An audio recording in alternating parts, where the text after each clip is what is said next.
Hello, good evening, welcome, good afternoon, good morning, and all that kind of stuff.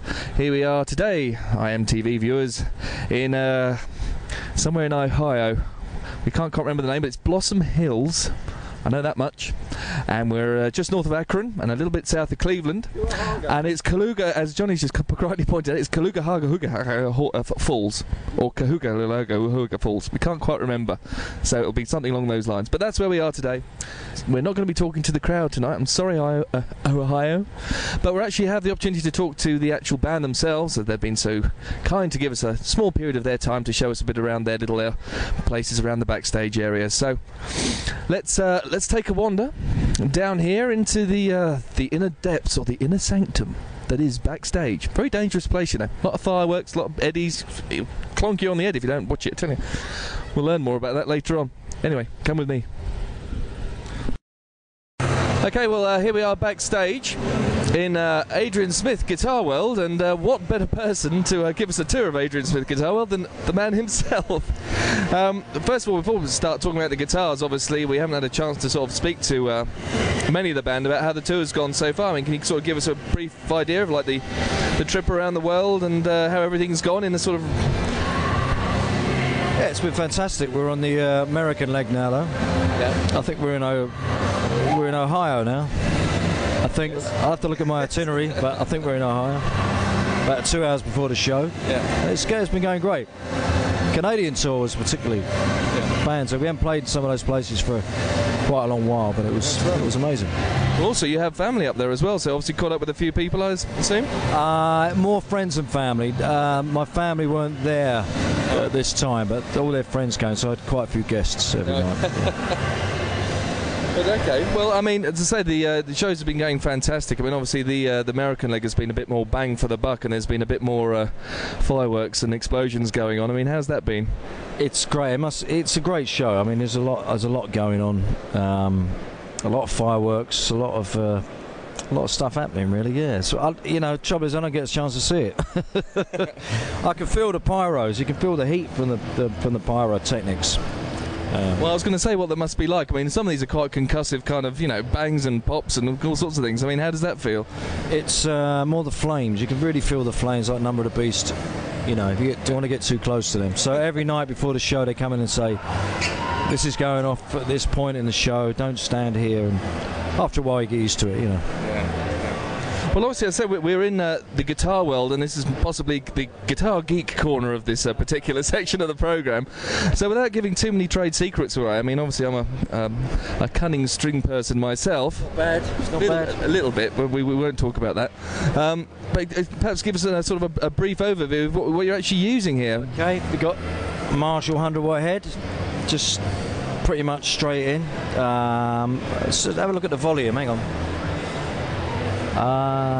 Volume's on about 6, just so you know. People accuse me of being too loud. Look, it's only on 6, all right. That's pretty much it, really. A few effects. Got the effects down here. Got a lexicon, a little bit of reverb, bit of chorus for them light little pretty bits we do. But actually, the sound on stage, believe it or not, in a big place like this, is very dry. So we use a little bit of delay on the solos just to give them a bit of life, you know. So that's it, that's a spare. And over here... Oh, excuse me, I get into a shot there, sorry about that. We have guitars. I think I've got about, 4 guitars. I use different like a drop D tuning on some of the songs, so I've got a couple of guitars for that. And my main guitar, which is this one, which I use most of the show, which is a new Jackson, this is a prototype that they made it specially for me, and this one is the one they're going to sell. It's got my name on it. Look. So this is actually and I actually use it, so it's a good guitar. So that's a bit of an exclusive. Priced. Yeah.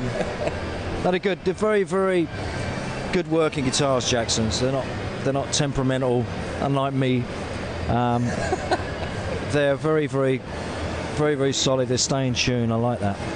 Well, over the years, I mean, talking guitar buffs, you've used everything from Lardos to Jacksons to what else? Ibanez, Destroyers, yeah. I've used a lot. Yeah. I've used everything. I had an SG here somewhere, but I've stopped you. I've gone off it. So I go off guitars, you know. I cast them aside, and I have new favourites. This is my new favourite one at the moment. So this one for years was my standard one, but this has fallen out of favour. This is a really nice guitar. I used this for many, many years. I might plug it in one day at a sound check and go, "Oh, well, that sounds good," and I'll start using it again. Well, do you find yourself still going into, I mean, probably not, but do you still find yourself sort of going past the odd second-hand guitar store and going, "Oh, that looks a bit interesting"? Yeah. I was in a junk shop the other day and I bought a 7-string guitar, you know, for like $100. I just picked it up. So yeah, now and again, you tend to find, when we first came over in the 80s, you could find incredible vintage guitars. And you go into a junk shop and the people wouldn't know what it was, and you could pay a couple of $100 for a good guitar. But now people know what they've got, so it's harder to pick up real bargains, you know.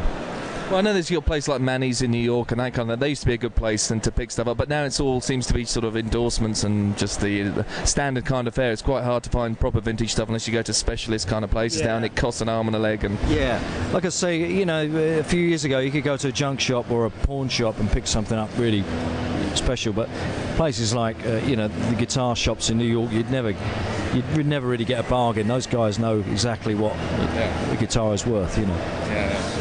It's true. Well, obviously, besides guitar world, I mean, you have other passions. I mean, when you're not out here rocking and getting yourself burnt to a crisp in front of huge burners, I mean, you're either obviously travelling a lot of the time, as we all are, and doing interviews and all that kind of thing. But I mean, what else do you do to try? Do you ever sort of try and escape and get a bit of H time as such? I should do a bit of cage fighting on my days off.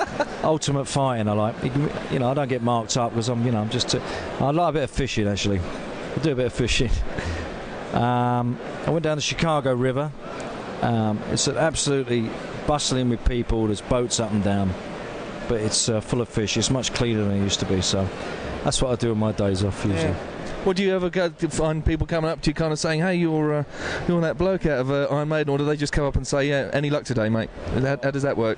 Where's your licence? Now and again, people will come up and come and say something, but pretty much leave you alone, you know. Okay. You sit there with your big hat on and just baseball cap, your sunglasses. Okay, well, I think that's about to do it. I mean, thanks for having a quick chat with us. And obviously, if there's anything you want to say to them, I mean, this is going out to the fans all around the world. Anything you want to sort of say out to everybody? I mean, we're not in Europe yet.